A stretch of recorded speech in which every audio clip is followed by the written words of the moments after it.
Buy $112,000 in cash flow for $20,000. Get a loan from the SBA with 10% down and buy a child care center in El Paso. The purchase price is $200,000. The down payment is about $20,000. You'll take on $180,000 worth of debt.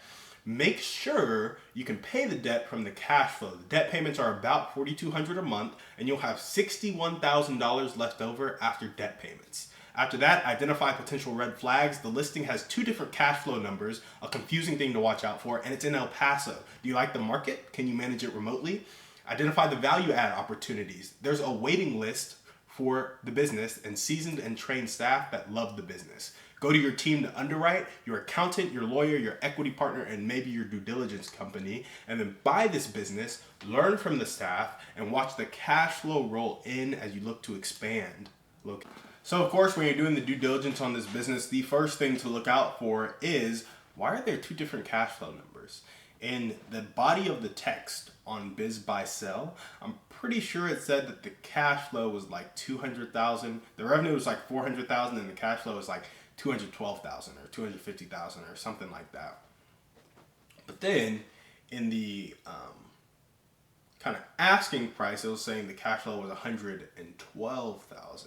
I went off the lower number when I was underwriting all the debt payments and stuff and what you would have left over. But those 2 different cash flow numbers are the first thing that I would clarify. What do the actual books of the business look like, and can I support these numbers? And then maybe because of the difference, if it was a broker error, maybe I'll look past that. But if I don't have solid books, and if I can't really 100% trust that owner, which is hard to 100% trust anybody if you don't know them personally. So if I don't know that owner personally for the past 5-10 years and I've seen them run their business and I'm just buying it through the broker, maybe I ask for like a seller earnout where like part of this cash is going to come to you as the business performs how you say it will perform upon purchase. So that's what I would do to clarify the 2 different cash flow numbers. I would also ask, can it be managed remotely? Because I'm personally in Austin. It looks like an attractive business. There's a wait list. There's a seasoned staff. It seems like the type of business that is a turnkey business. But it also mentioned owner responsibilities in the paragraph on Biz Buy Sell. So then you have to ask yourself, okay, owner responsibilities, what does that really look like? Am I just doing paperwork? Am I handling a lot of the liability stuff? Am I working with kids one-on-one? Am I doing a lot of the financials? Like, what does the owner's responsibilities actually look like? Am I training staff? Well, the staff's already trained. So if the staff is trained and the business is kind of turnkey, what does the owner need to do? Can it be done remotely? And would that hurt the culture of the team and the culture of the organization? Like, would the team feel less supported if I was working remotely or if the owner wasn't working at all? So you really have to think about how you want to buy this business and how you want to work while you have this business, because if you're looking to do something remote and something in kind of a low time commitment per week, might not be the best business for you. Just putting that out there. So first, why are there 2 different cash flow numbers? Clarify that. Look at the budget, look at the numbers, and potentially negotiate a seller earnout. Can it be managed remotely? Do you like the El Paso market? And really, do you like the market comes in expansion? Can you expand locations in El Paso? You do have a wait list, but have other people scaled a child care center like this before? And if so, how did they do it? Was it at a similar price? Was it in a similar market? Was it with a similar model as you? Or are you going to have to tweak some stuff to get that scalability and get that cash flow to $500,000, $1 million, $1.5 million per year or per month? How many locations do you need to have? What's the cost to open a location? What's the time until it's a fully functioning location and it's cash flowing as it should?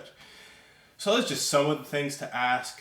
Kind of back to that El Paso market. It's really a big question of that remote piece for me. Unless you're willing to move down to El Paso for $60,000 a year, when you're buying these smaller cap businesses, you're kind of buying a job. And so you really want to buy a smaller cap business that allows you to work on the business and really make strategic moves to scale it, as opposed to, just buying yourself a job. with debt.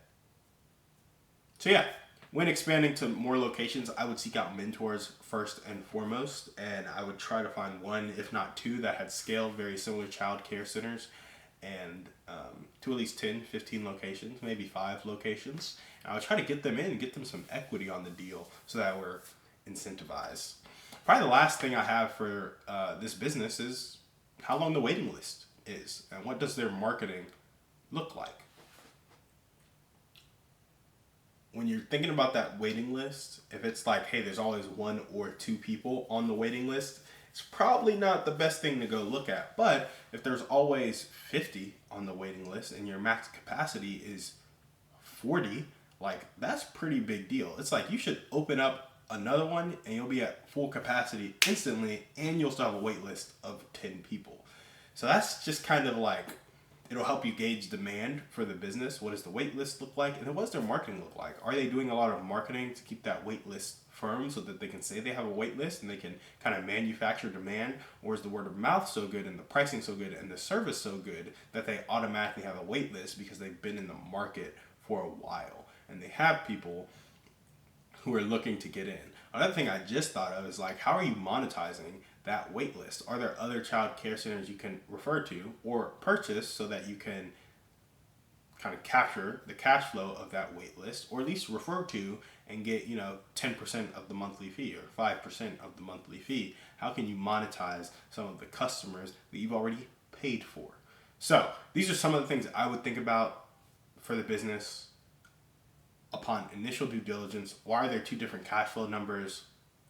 Maybe that leads to negotiating a seller earnout, but definitely a deep dive into the books and knowing what numbers I can support. Can it be managed remotely? And that brings in questions of the team culture, the company culture, how hard the team will work, and what exactly the owner responsibilities are. Is there room to expand to more locations? You have some waiting list demand, so yeah, there's some room to expand to more locations, but have other people done it before, or will you be the first one to do it?